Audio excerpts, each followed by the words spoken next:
Please welcome founder and chief experience officer of MadPow and founder of this conference, Amy Heymans. Hi, everyone, and welcome to the 9th Annual Health Experience Design Conference. It's so good to see all of you here. How's everybody doing? Good? Good. I hope you are totally ready and fired up for an amazing 2 days.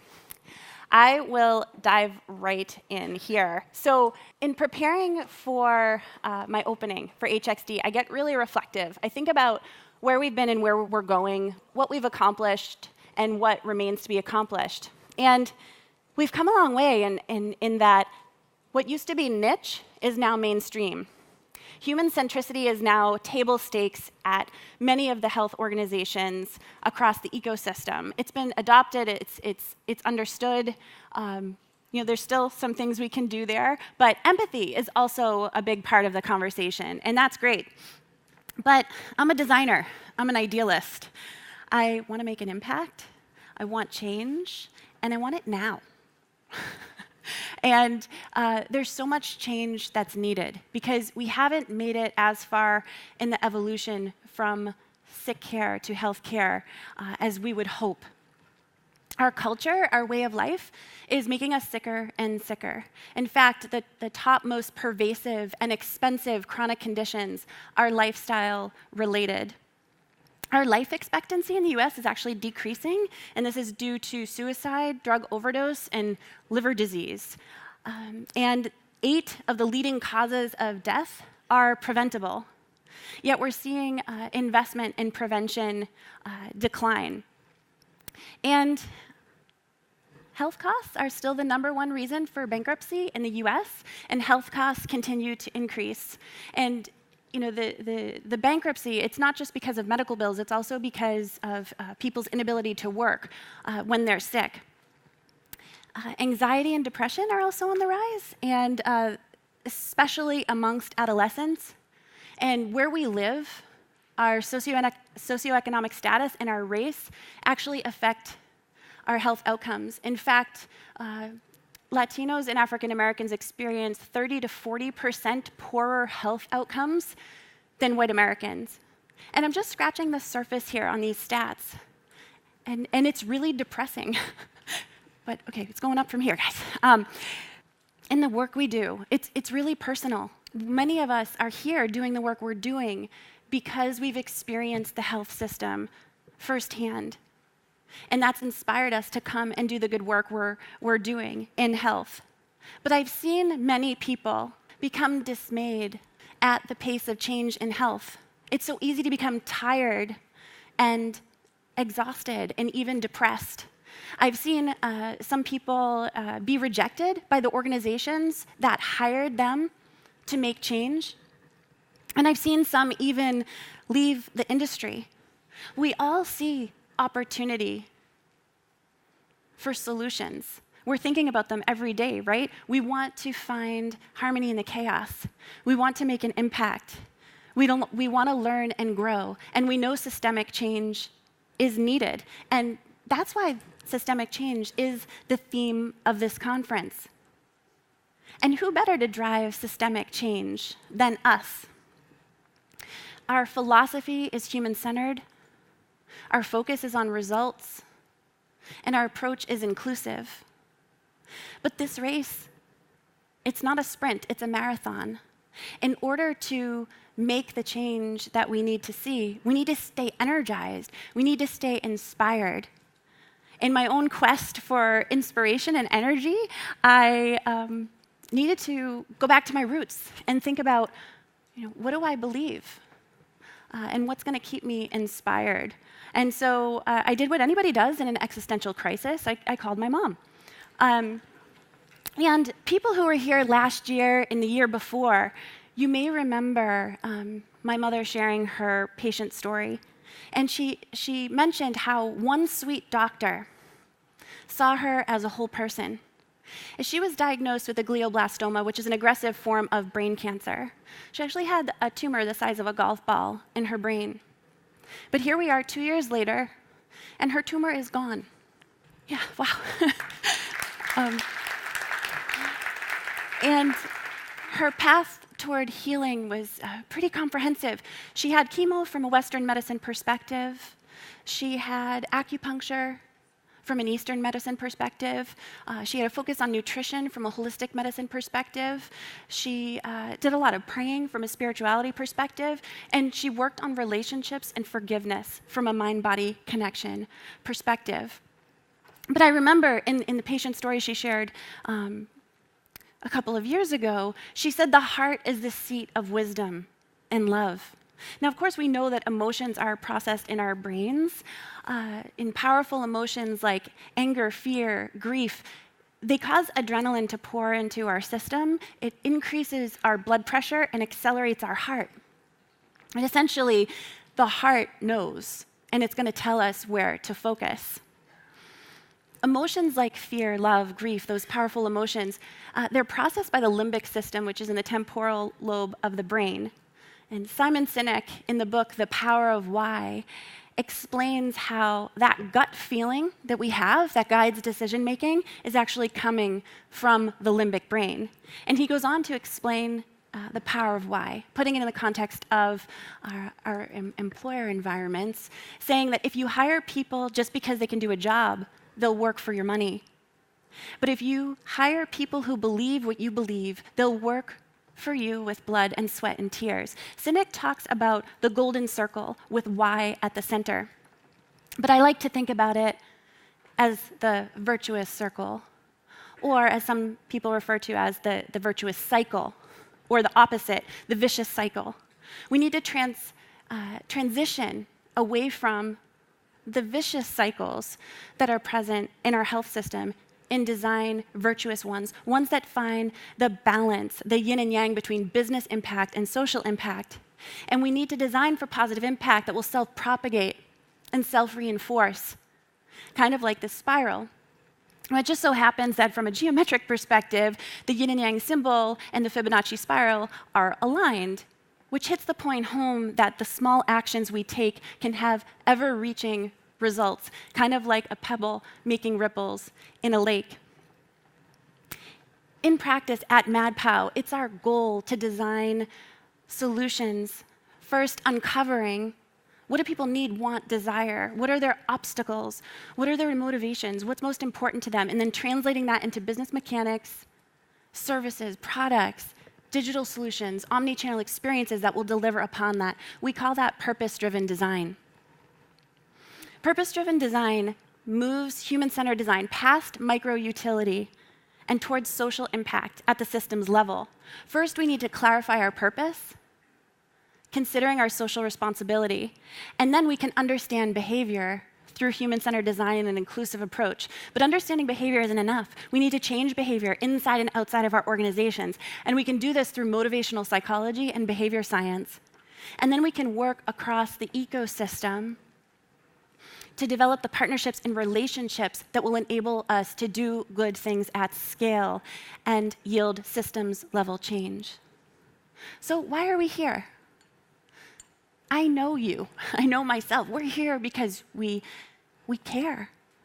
We want to unite, to comfort, to disrupt, to challenge the status quo, to heal, to connect, to cure, to be there for people when they need it most. And this isn't a new concept, right? The golden rule, which says treat others as you'd like to be treated, extends across cultures and religions and moral philosophy. It's the ethic of reciprocity. And any of us who have experienced the health system understand this, right? The New York Times bestselling author Karen Dillon, who co-wrote the book How Will You Measure Your Life with Clayton Christensen, she's going to take us down a journey of clarifying our personal purpose and ask us to take a step back and consider how we might leave this world in a better place than we found it. We talk a lot about empathy. There are different types of empathy. Cognitive empathy helps us to understand the situation of another. Emotional empathy causes us to feel something about that situation. And compassionate empathy motivates us to take action. Organizations that embrace a human-centered approach will both they'll yield empathy, and empathy is required to be a part of that process. Essentially, compassion is empathy in action. And what will get us to compassion? Well, I believe it's love. It all comes back to love. Love is the why. Love causes us to rearrange our priorities and consider possibilities. Love for family members helps us to do things that we didn't think were possible. Brotherly love for coworkers leads us to encourage them. Love for the vision and mission and purpose of our organizations helps us to stay fighting the good fight and overcoming obstacles. But it's hard to fall in love with the mission and vision of an organization if it's not identified or articulated, or if what's espoused isn't enacted. And it's hard to fall in love with the people we serve if we don't have face time with them. And that's why it's really important to look beyond the data. Data is great, and it can help us understand what's going on, but not necessarily why it's happening. We need to understand the why of the people we serve, and we can do this through immersive research. Getting face-to-face with the people we serve. Many stakeholders in health are at a deficit in terms of face time with the people we serve. So it's important for us to stimulate and encourage the stakeholders we work with to get face-to-face with patients, with customers, with people, so that they can be inspired and motivated. We shouldn't hog all that for ourselves, right? So how do we listen and build trust with folks? An example here, we worked to create an application that would support rheumatoid arthritis patients through their patient journey, helping them to manage their condition and figure everything out. But we had some interesting insights during research. One was that this group wanted us to cut to the chase and skip the fluff. So we used very direct language in this application.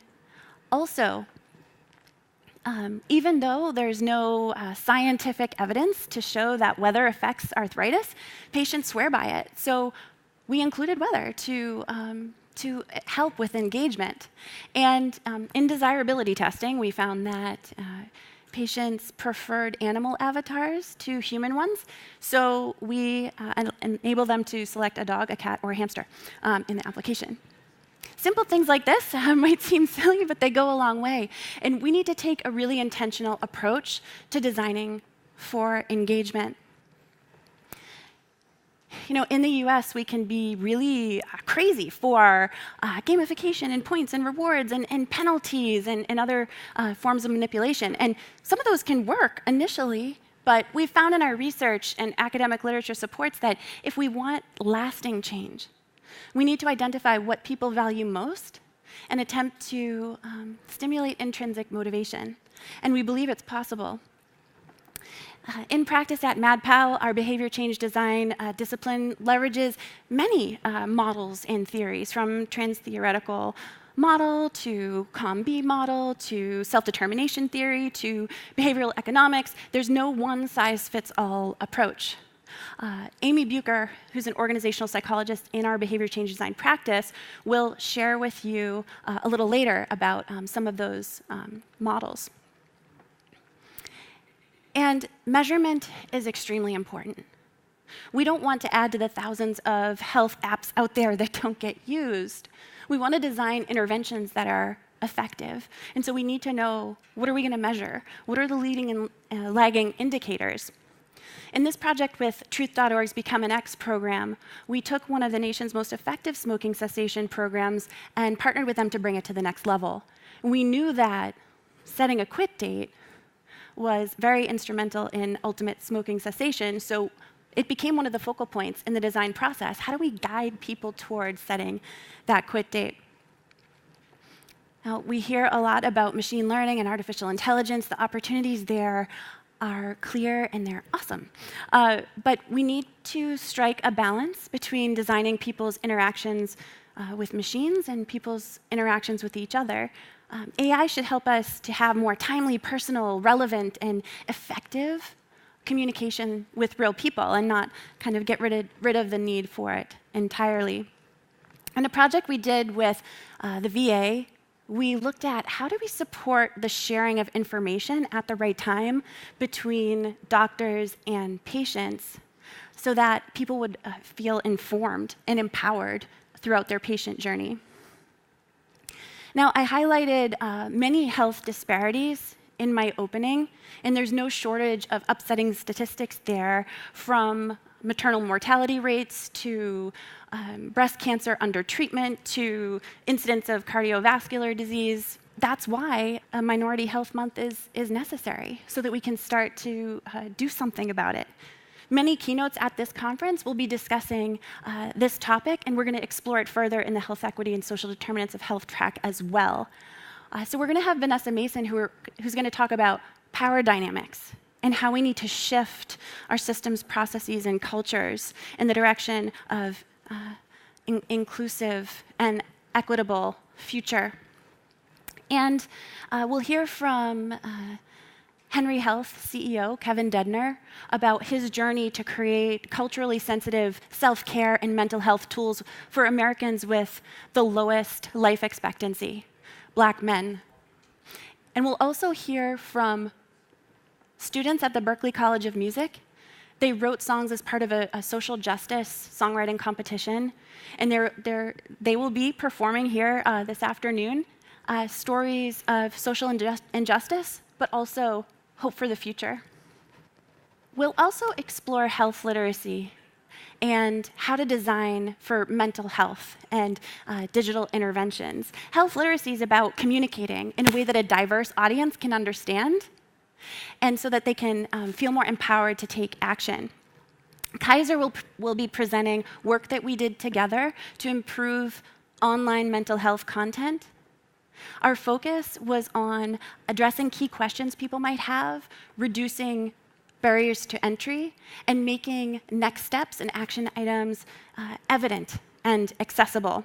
Collaboration is so important, and through collaboration, we'll be able to identify opportunities present in the ecosystem to help patients navigate what is still a very complex and disparate ecosystem. In a participatory design workshop with patients, we heard that their journey in managing chronic condition management is very cyclical when all is going well. It's when something goes wrong that they're knocked out of equilibrium and need help getting back in. This visualization can help us understand how we might unlock opportunities to work with other organizations to better manifest the value proposition that matters most to patients, and to clear away obstacles, and to help everybody work together toward a shared objective. And we need to partner across the ecosystem, include patients in the process, figure out new business models, architect partnerships. Through our Center for Health Experience Design, we constructed a collaboration focused on opioid addiction prevention. We conducted research and co-creation sessions with patients and doctors to discuss how might we redesign the pain assessment conversation to improve health outcomes, increasing a reduction in unnecessary opioid prescribing. In the center, we launch multi-stakeholder collaborations focused on shared objectives so that we can take something from an idea to a prototype, to a pilot, to scale. So there are some exciting things happening there. And moving forward, we know we want to move from piecemeal adoption of human-centered design toward a more integrated and holistic approach that the whole organization embraces. We know that if we're a mess on the inside, the resulting experience will be a mess as well. And that goes for us organizationally and personally. Personally, we need to take care of ourselves so that we can keep our energy up and keep making great stuff happen, right? And we also need to look out for our colleagues and encourage them In the innovation to execution track this afternoon, you're going to hear from people who are making the good stuff happen inside their organizations and how they've overcome obstacles and actually started to transform their culture. I believe that we're a movement. Everybody that's here today, I believe that we're designing a better future. I believe that we are the design, that the relationships we form and the ideas we share will keep us inspired. The individual decisions we make will affect our teams. The projects our teams work on will affect the organization. The initiatives our organizations launch will affect the lives of many. And when our organizations collaborate together on a shared objectives, we're going to set a new baseline, we're going to set a new direction, and we can even impact regulation. So, I encourage you at this conference to meet as many people as you can, to make connections, and to keep them going. We do have a community in the Center for Health Experience Design. It's community.centerhxd.com. You can go there and have one-on-one private conversations with people or group conversations today and into the future. So I encourage you all to do this. And like my mom said, give each other a hug, too. Again, back to the love. So I think we all need this. We need a group hug. We need to tell each other it's going to be okay. And we all need to feel the love.